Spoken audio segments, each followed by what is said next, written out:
A group of victims' families is behind a movement in Albany to decrease the number of parole hearings for people convicted of some of the worst offenses.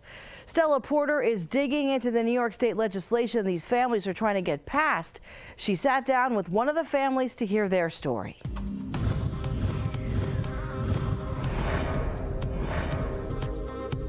Katie Hawelka was attacked and killed 37 years ago on her college campus. When her killer was sentenced the following year, Hawelka's family thought they could one day maybe find some sense of peace. Instead, decades later, they say they're living their own life sentence, trying to keep him in prison. You know, it talks about her innocence. This is the watch 19-year-old Katie Hawelka was wearing the night she was killed. Her sister, Betsy, still carries it with her. This was cut off, I think, in the ambulance. But you can see how small it was. It's a reminder of who their family is still fighting for. You may have someone who's admitted guilt in our case and, you know, is committed to an institution, but then, you know, it never ends. It's never going to end for us.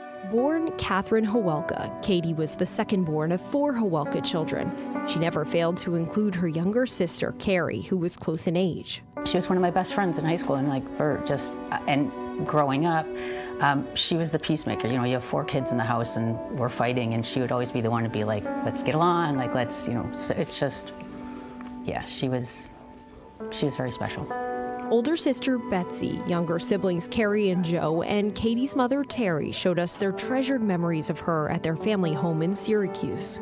This is high school graduation, so classic, also big hair, 80s and big hair. Betsy says Katie was bubbly, happy, and planning for the future. Very studious, you know, serious about her studies, you know, was looking forward to Clarkson University pursuing a, you know, engineering degree.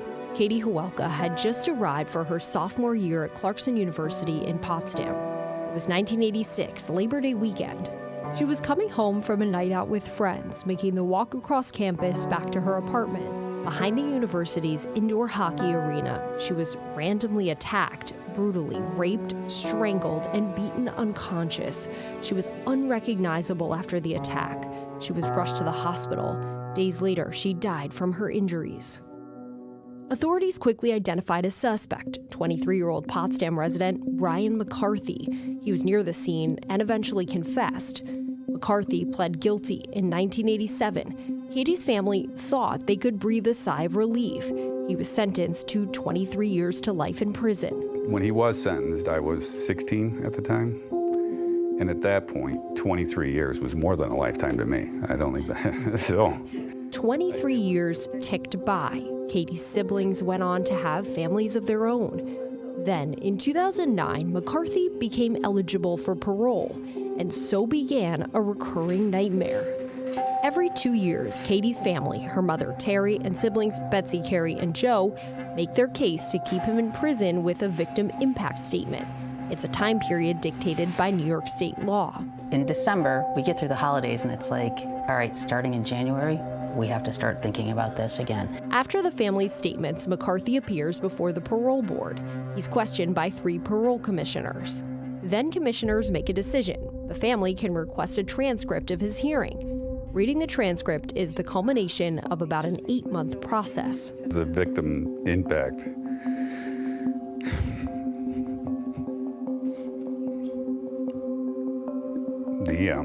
The hearing itself, the victim impact hearing, is not an easy thing to do, and you have to mentally prepare yourself for that. The family says there's little reprieve.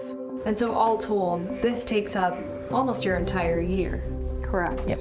The emotional toll of every 24 months to continue it is something that's hard to deal with. It brings everything back to the day it happened, and getting that call at 5 in the morning, and rushing up to Potsdam, and finding my daughter that her father didn't recognize her. She had been beaten so badly, and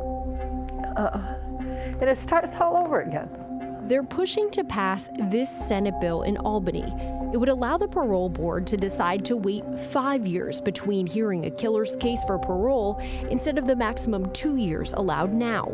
It was voted down in committee this year. He's never still to this day accepted any responsibility. So how in the world could he be eligible for parole? And how in the world do we need to continue to do this every 24 months? Tomorrow, starting live at 4, I'll look into why the diversity of perspectives among crime victims and their families, why passing this type of legislation is more complicated than you might think. For 13 Investigates, I'm Stella Porter. Back to you.